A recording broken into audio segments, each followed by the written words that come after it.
We're coming to you from the Radford Studio Center lot in Studio City, right over the hill from Hollywood. This is the place where dreams are made, legends are born. Hello and welcome to The Lot. I'm Suzanne Marquez. Right after the Super Bowl on CBS and streaming on Paramount Plus, keep it on for a new show's debut. Justin Hartley stars in Tracker, teaming up with his This Is Us executive producer, Ken Olin. Justin came to The Lot to talk about starring as Colter Shaw, a loner and expert survivalist who travels the country solving mysteries for hire.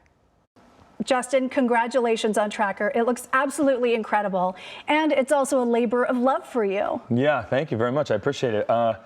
Yeah, man, we started this, Ken Olin and I started this a long time ago. We started actually a year before This Is Us started filming their final season, so it's been quite a long journey. We're finally here and in the best possible way, premiering after the Super Bowl. So being teed up in a rather large way, which is great. And let's talk about your character. He's a man of action for sure, and he's a listener, and then he kind of just responds with, he talks, but he responds with action more than I would say, conversing and stuff like that. He will have a conversation with someone if it means getting something out of them that he needs to solve. How about you? Would you ever be able to live like him? I have. Well, live, I don't know. Live like permanently, I don't know. I do enjoy a TV. Yeah. I enjoy, I enjoy heat and air conditioning. But yeah, I mean, I could see myself doing it. I have before for extended periods of time. I enjoy it. But as long as you have the AC, the heat. Well, as long as there's an end date, there's an end game. It's like we're out here for, if we're out here for like 4 or 5 days, great. If we're out here for like, 4 or 5 months, that's cutting into football season. Exactly. Yeah. Are there certain things you're doing that have maybe been inspired by the show? I grew a garden. I did these big. My wife and I have these big garden boxes, raised garden boxes. That we planted all of our. Yeah, and I'm like, we should make our own food. We should get. I was like, we should get chickens. We should do the whole thing.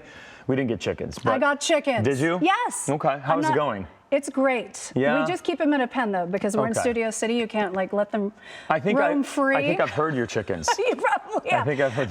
I'm kidding. Right? No roosters. We promise. My neighbor had a rooster actually. Oh Lord. Yeah. No alarm clock needed. Well, I love all of the work you've been doing lately too.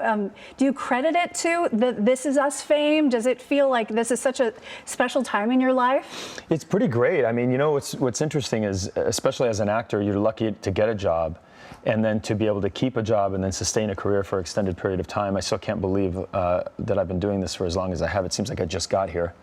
But yeah, one thing, work begets work, I guess. But when you do a special project like This Is Us, it certainly, I think, shines a different light on you and other people's eyes, which has been great, for me. I don't know if I would have been given this opportunity if it weren't for that show. So I owe a lot to him. And now that I have this job, Ken and I created this from inception to where we are now. We built the whole thing from the beginning to where we are now, to finally see it as a pilot in the form that it was supposed to be seen in, and then to have the network have so much faith in what they saw to give us that spot, that very coveted spot, feels really good. So I don't know. I think it's a tie now, I guess. I'm doing this now, so maybe this is my favorite job of all time. I'm having a blast doing it all. That's the best. It's the best. My childhood was unusual. I'm surprised. I'm surprised that I'm good at this. I'm surprised that you give a damn. You know what the problem with you is, Colter Shaw? You're so damn interesting. Thank you.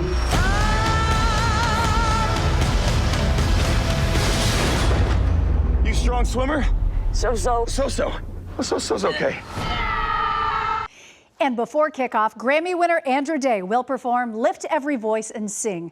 She tells me she's nervous, excited, but gets through it with prayer. She'll be just the third live performer to sing the Black National Anthem.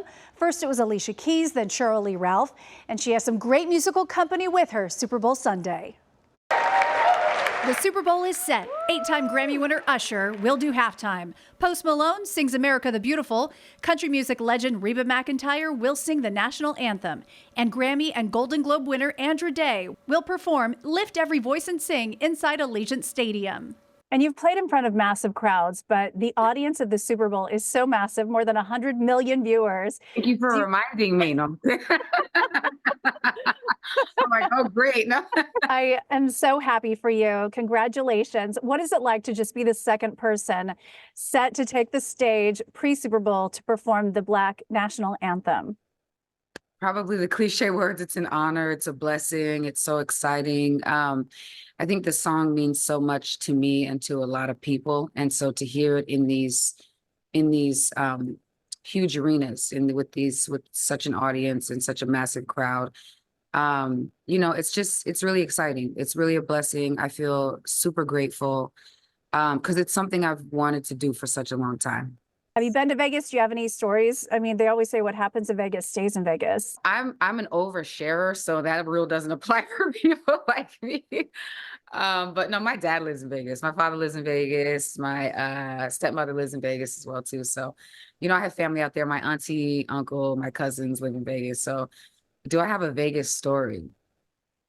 I don't drink or anything like that, or smoke or anything like that. So one of my funnest times in Vegas was actually, like, we called it sober Vegas, and it was actually super fun. Not that I was not an alcoholic before. I'm from California, so it's so easy to just pop out to Vegas whenever, Oh, I will say I'm very excited that they opened a Tacos El Gordo in Vegas because that's originally from San Diego, my hometown. So, Are you a big football fan, or do you have a favorite NFL team? I mean, you mentioned San Diego, so now I'm starting to feel some vibes. Yeah, because my feelings were hurt when they left San Diego, the Chargers. Those are the vibes you're feeling. They're not all positive. I was not happy about that. And I've ever since, it's so funny. I have not watched for although I'm not going to lie. I tap in, you know what I'm saying? Like every once in a while, just because my dad did raise me on football. I do love football. I do love the game. But yeah, I'm not going to lie. I was mad when the Chargers left. And so everybody's like, well, are you still going to support them now that they're in LA? You live in LA. I'm like, I'm in and out. You know what I mean? But because I love my city. Now to an animated movie based on a children's book about facing your fears. Orion and the Dark is streaming now on Netflix, starring Jacob Tremblay. Good night, Orion.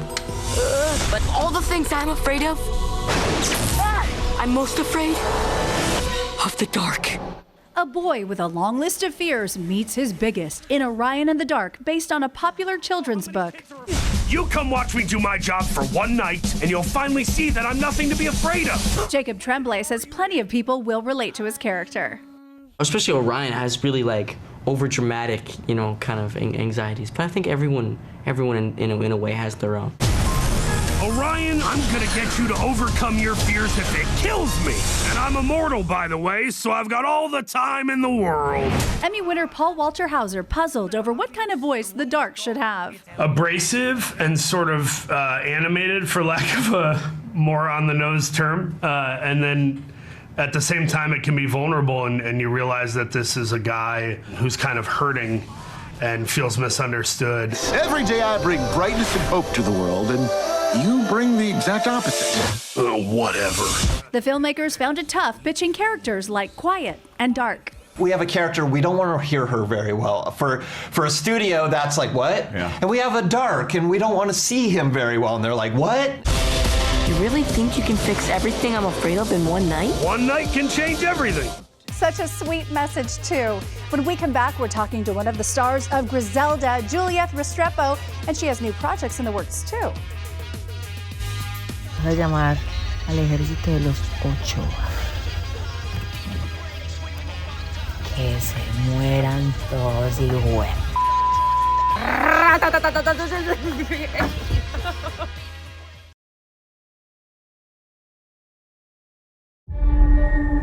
For the last 3 years, Griselda Blanco has owned Miami, distributing cocaine.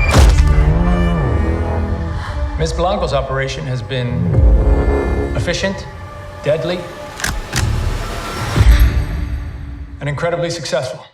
That was a clip of the show that everyone is talking about, Griselda, starring Sofia Vergara. And joining me now is one of the stars from the show, Juliet Restrepo.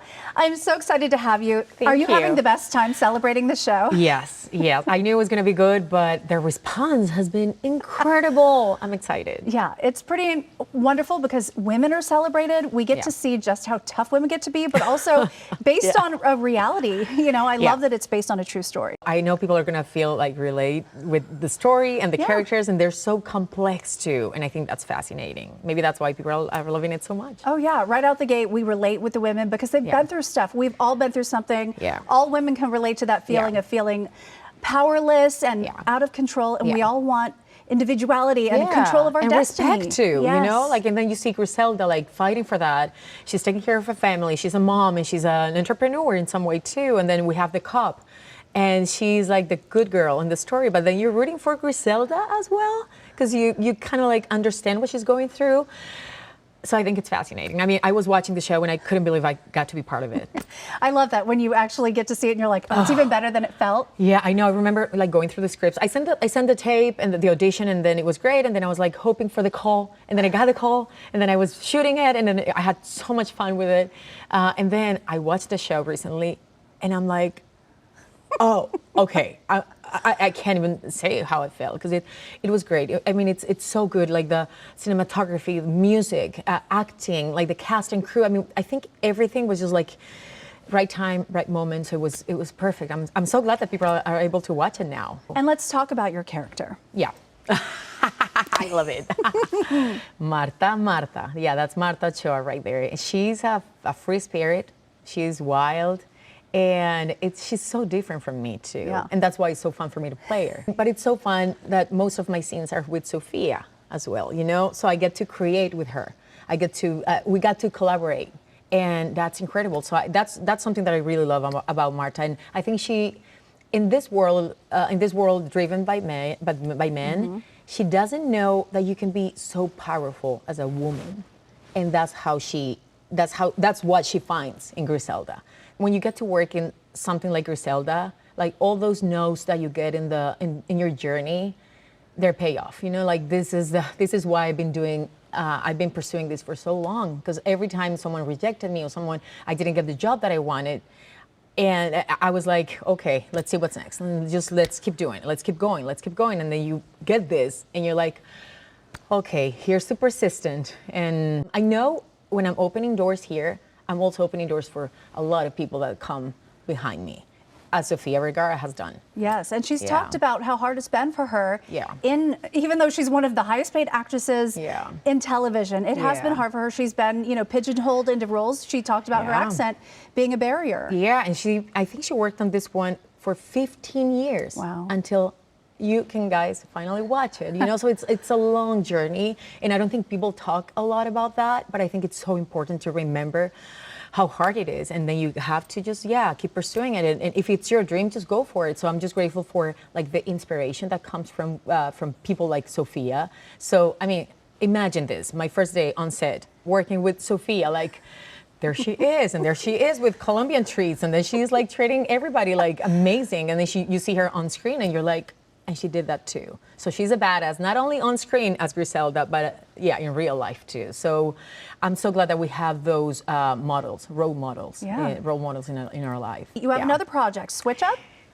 Yeah, Switch Up is coming out. That's a romantic comedy. I'm the lead in that one, and I can't wait for you to watch it. I mean, I think it's great when you come from a show like Griselda, which is like drama and there's blood and it's wild, and then you go to a rom-com and you're like in love, and then you deal with love and all of that, and so I mean that's my favorite genre.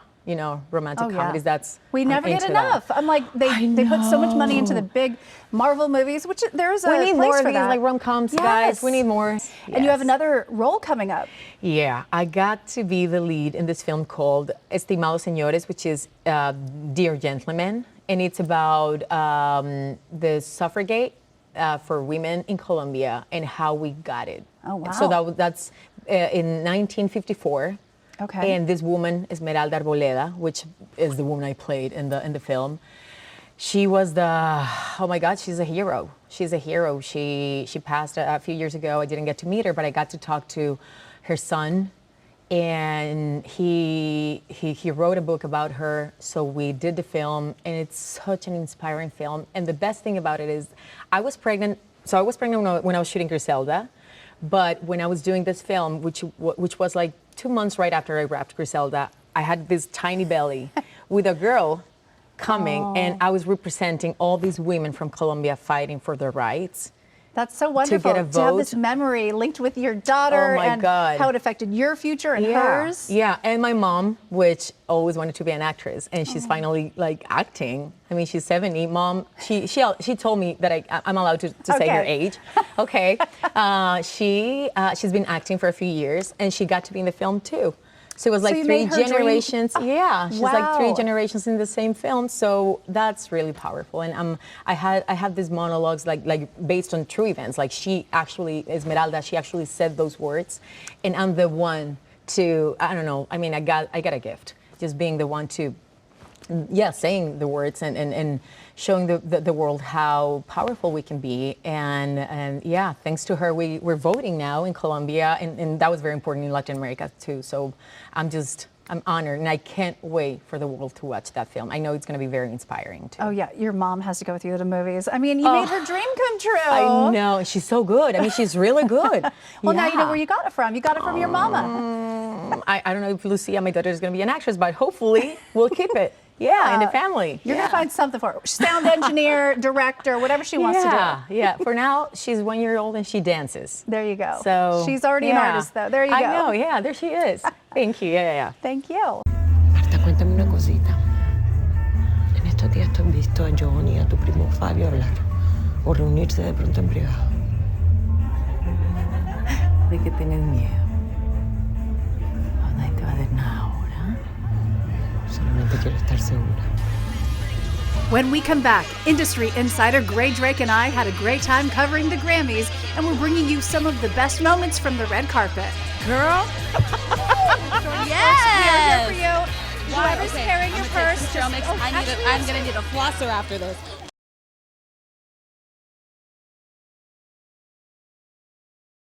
Welcome back to The Lot. Joining me now is entertainment insider Gray Drake. We had a good time last week. Oh, that's an understatement. It was amazing. I know. It is so hard to break it all down to the best moments.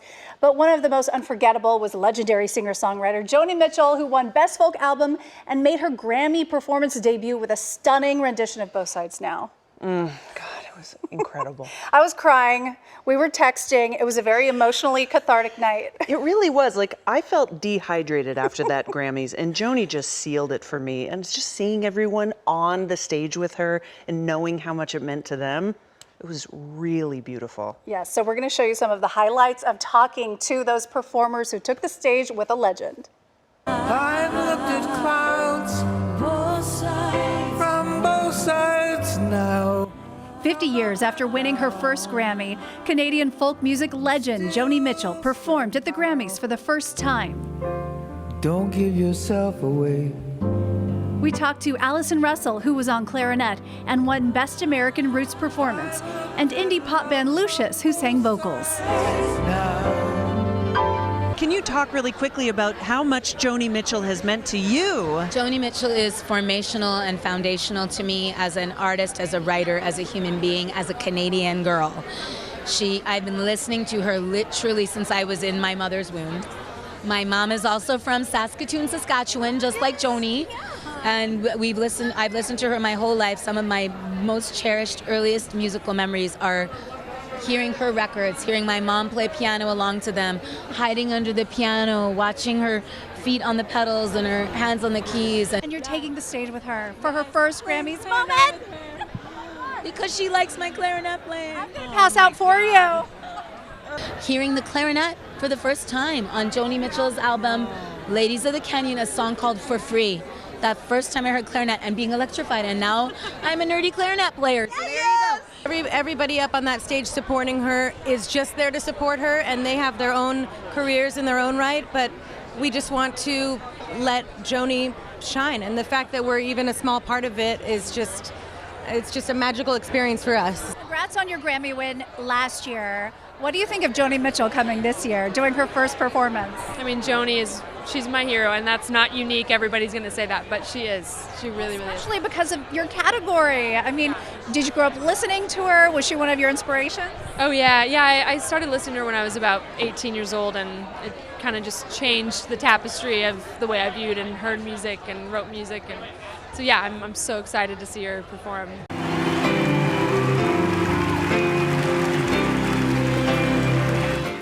incredible full circle moment for those musicians. Getting to hear what it meant to them is so uplifting. Right? And for that to be her first performance ever at the Grammys. I know. It still is one of the most shocking things. But you know, she wasn't the only legend that was at the Grammys.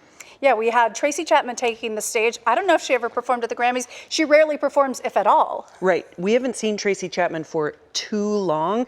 And to see her joining up with Luke Combs, it's the first time that she's been anywhere since about 2009. And the meeting of two different worlds, two different audiences, a whole bunch of different kinds of music fans coming together, loving that performance, it just shows you like how unifying music really is for people. For sure. And you think of the themes of taking care of somebody in your family and struggling with bills. That's something that's universal to all of us. Tell me about it.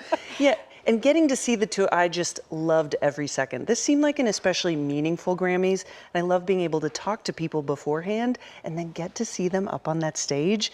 I really felt like I was feeling their just absolute elation. Right? It shows that what they're really here for is sharing their love of music and their passion of being an artist. Right. Which it's overflowing. But the thing that a lot of people don't know about going to the Grammys is that, you know, there's so much setup time. There's so much rehearsal. There's so much prep on the day. By the time that they get there, they're actually really hungry. Exactly. But you know, we had their back, didn't we? We sure did. Yes. We actually placed an order knowing that people would come hungry, and guess how wild they went. Of course they did. Now, what's the thing about the Grammys that most people wouldn't know if they haven't ever been here? That everybody's hungry. We have you. Okay, you keep the mic up. Suzanne is going to help her Jordan out. Sparks I'm going a to help snack. a girl out. No, I think the other thing too is just, right? It's just how long of a carpet that this is, you know, so, girl. Jordan Sparks, we are here for you. Whoever's carrying your purse, just, actually, I'm going to need a flosser after this. Thank you. I put it in my tiny purse. Thank you so much.